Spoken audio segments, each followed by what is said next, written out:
qui est arrivé à la Mutualité. On l'écoute tout de suite. Le peuple français a fait son choix.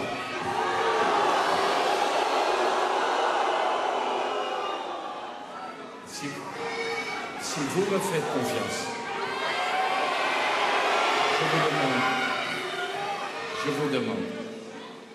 je vous demande d'écouter ce que j'ai à vous dire. J'y ai beaucoup réfléchi. Et nous parlons de la France. La France a un nouveau président de la République. C'est un choix démocratique, républicain. François Hollande est le président de la France et doit être respecté.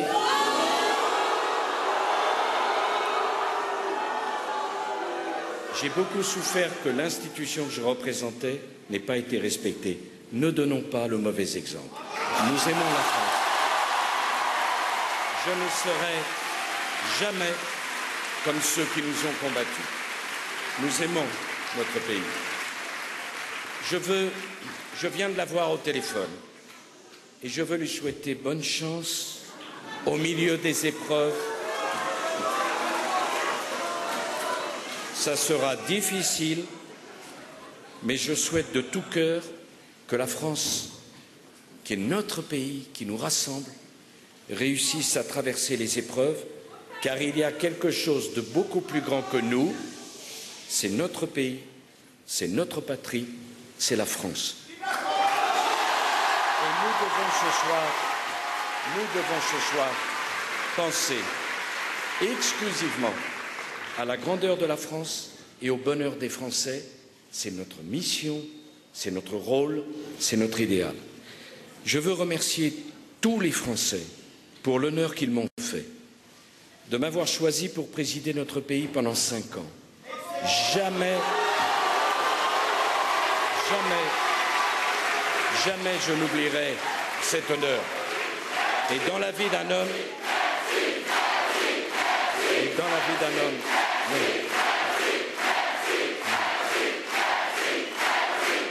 c'est à moi de dire merci. C'est à moi de dire merci. Car dans la vie d'un homme, présider aux destinées de la France, c'est quelque chose que je ne pourrai jamais oublier. C'est un honneur immense. J'y ai consacré toute mon énergie, de la première à la dernière seconde. J'ai essayé de faire de mon mieux pour protéger les Français des crises sans précédent qui, pendant ces 5 années, ont ébranlé le monde et pour que la France en sorte plus forte. J'en ressors, mes chers compatriotes, avec un amour de la France plus grand encore, avec un attachement pour le peuple français plus fort encore. Et j'en ressors avec plus d'admiration encore pour ce que les Français sont capables d'accomplir dans les situations les plus difficiles. Je veux remercier les millions de Français qui ont voté pour moi. J'ai tout fait pour faire gagner les idées qui nous rassemblent. Je n'ai pas ménagé ma peine. Je me suis engagé totalement, pleinement.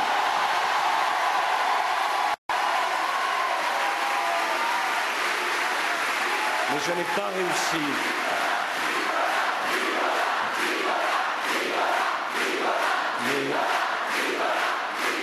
Je n'ai pas réussi à convaincre une majorité de Français. Vous m'avez aidé de manière extraordinaire. Vous m'avez soutenu. Ensemble, nous avons fait une campagne inoubliable contre toutes les forces et Dieu sait qu'elles étaient nombreuses coalisées contre nous. Mais je n'ai pas réussi à faire gagner les valeurs que j'ai défendues avec vous et auxquelles je suis profondément attaché. Je porte toute la responsabilité de cette défaite.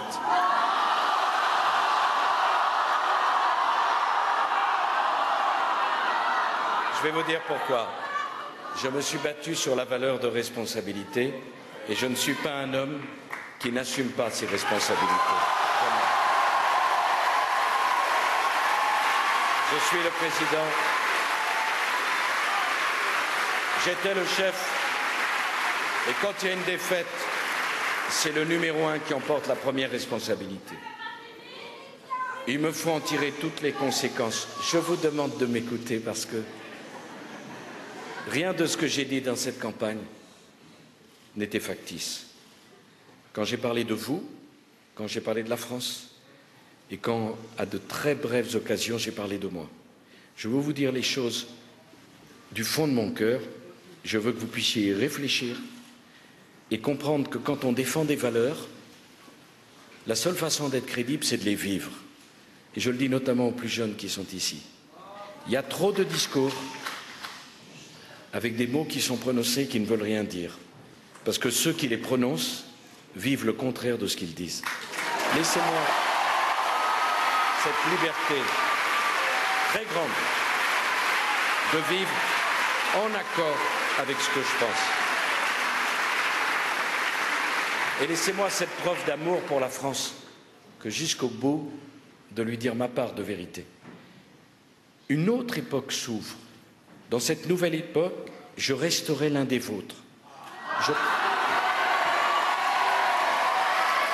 Je partage vos idées. Je partage vos convictions. Votre idéal, c'est l'idéal de toute ma vie. Et vous pourrez compter sur moi pour les défendre, ces idées, ces convictions, mais ma place ne pourra plus être la même. Après 35 ans de mandat politique, après 10 ans, ça fait 10 ans que chaque seconde je vis pour les responsabilités gouvernementales au plus haut niveau, depuis 10 ans. Après 5 ans à la tête de l'État, mon engagement dans la vie de mon pays sera désormais différent. Mais les épreuves, les joies, les peines ont tissé entre nous des liens que le temps ne distendra jamais. Et au moment où je m'apprête à redevenir un Français parmi les Français, plus que jamais, j'ai l'amour de notre pays inscrit au plus profond de mon cœur. Et je vais vous dire une chose que je vous demande de retenir et de bien comprendre. Jamais, mes chers compatriotes, je ne pourrai vous rendre tout ce que vous m'avez donné. Vous m'avez tellement donné.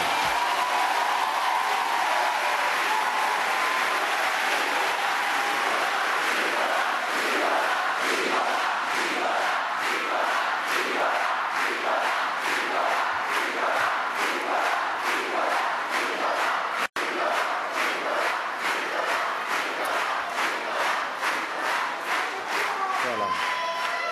Pensez à la France, pensez aux Français, pensez à son unité. Et je vais vous dire une chose du fond de mon cœur. J'ai été bouleversé par ces foules, par ces réunions, par tous ces Français qui étaient à mes côtés. Je veux vraiment vous dire que vous ne pouviez pas me faire un plus beau cadeau, que vous ne pouviez pas donner une plus belle image de la France. Alors ce soir, donnons la meilleure image de la France, d'une France rayonnante, d'une France qui n'a pas de haine au cœur, d'une France démocratique, d'une France joyeuse, d'une France qui ne baisse pas la tête, d'une France ouverte, d'une France qui ne regarde pas l'autre comme un adversaire ou comme un ennemi, d'une France qui a su gagner avec moi en 2007 et qui saura en 2012 reconnaître la défaite, d'une France qui sait que la vie est faite de succès et d'échecs et qui sait qu'on est grand dans l'échec. Soyons dignes, soyons patriotes, soyons français, soyons exactement le contraire de l'image que certains auraient voulu donner dans un cas inverse. Vous êtes la France éternelle. Je vous aime. Merci. Merci à vous.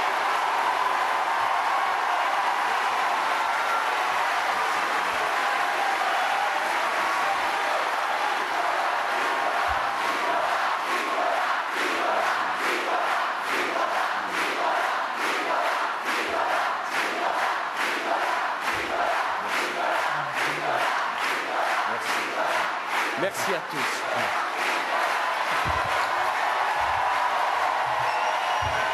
Voilà pour ce discours de Nicolas Sarkozy. On va garder cette image. Discours très personnel, en grande partie sans notes, où il est apparu calme, serein face à la défaite, où il a indiqué avoir appelé François Hollande au téléphone pour le féliciter, où il a demandé à ses partisans de ne pas huer, de ne pas siffler le vainqueur de cette élection.